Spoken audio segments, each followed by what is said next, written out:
নমস্কার বন্ধুরা, পিঙ্কি কিচেনে সবাইকে স্বাগত। আজকে তোমাদের সাথে শেয়ার করব ভেন্ডির একটা সুস্বাদু রেসিপি। ভেন্ডি তো অনেকভাবেই রান্না করে খেয়েছেন, এইভাবে একবার বানিয়ে খেয়ে দেখুন। রুটি কিংবা ভাতের সাথে অসাধারণ খেতে লাগে এই রেসিপিটা, আর সম্পূর্ণ নিরামিষ একটা রেসিপি। ভিডিওটা দেখার অনুরোধ রইল। তাহলে শুরু করা যাক। এখানে দেখো কচি কচি আমি ভেন্ডি নিয়ে নিয়েছি, বেশ কিছুটা পরিমাণে। ভেন্ডির ডগাটা আর পিছনটা কেটে যেগুলো বড় সাইজ সেগুলো ছোট করে দিয়েছি, আর যেগুলো ছোট ছোট সেগুলো গোটা রেখে দিয়েছি। আর নিয়ে নিয়েছি এখানে 3 থেকে 4 চামচ মতো টক দই। টক দইটা আগে থেকে আমি ফেটিয়ে নিয়েছি।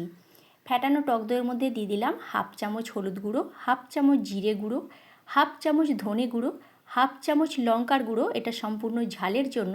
আর দিয়ে দিলাম 1 চামচ মতো কাশ্মীরি লাল লঙ্কার গুঁড়ো, এটা সম্পূর্ণ দিলাম কালারের জন্য। এবারে খুব সুন্দর করে দইয়ের সাথে মিশিয়ে নিলাম। গ্যাসের মধ্যে কড়াই বসিয়ে দিয়েছি। কড়াইয়ের মধ্যে দিয়ে দিলাম সামান্য পরিমাণ একটু সরিষার তেল। তেল গরম হয়ে যাওয়ার পর দিয়ে দিলাম ভেন্ডিটা দেওয়ার পর 2 থেকে 3 মিনিটের জন্য নাড়াচাড়া করে ভেন্ডিটাকে একটু ভেজে নিতে হবে। ভেন্ডিটা নাড়াচাড়া করে ভাজা হয়ে গেছে। এবার আমি একটা পাত্রে তুলে নিচ্ছি। ওই কড়াইয়ের মধ্যে আরও 2 চামচ মতো আমি সরিষার তেল দিয়ে দিলাম।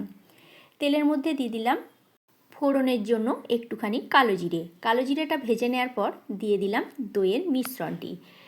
দইয়ের সঙ্গে সমস্ত মশলা তো আগে থেকে আমি দিয়ে ফেটিয়ে নিয়েছি, দেখতেই পেলে। এবারে খুব ভালো করে তেলের মধ্যে আমি এটাকে কষিয়ে নিচ্ছি। দিয়ে দিলাম স্বাদ মতো নুন আর সামান্য পরিমাণ একটু চিনি আর নুনটা দিয়ে খুব ভালো করে মশলাকে কষিয়ে নিতে হবে, যাতে করে মশলার কাঁচা গন্ধটা চলে যায়।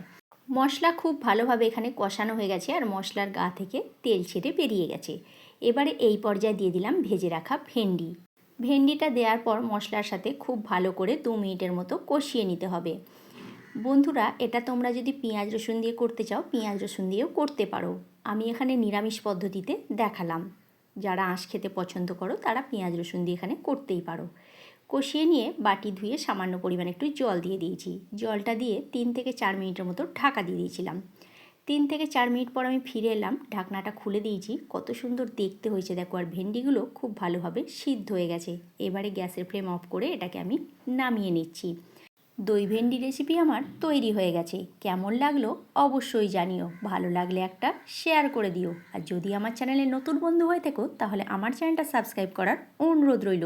আর ফেসবুক পেজ থেকে দেখে থাকলে আমার পেজটি ফলো করে নিও। রেসিপিটা একবার হলেও ট্রাই করে দেখো, আশা করছি ভালোই লাগবে। ভিডিওটা শেষ পর্যন্ত দেখার জন্য ধন্যবাদ।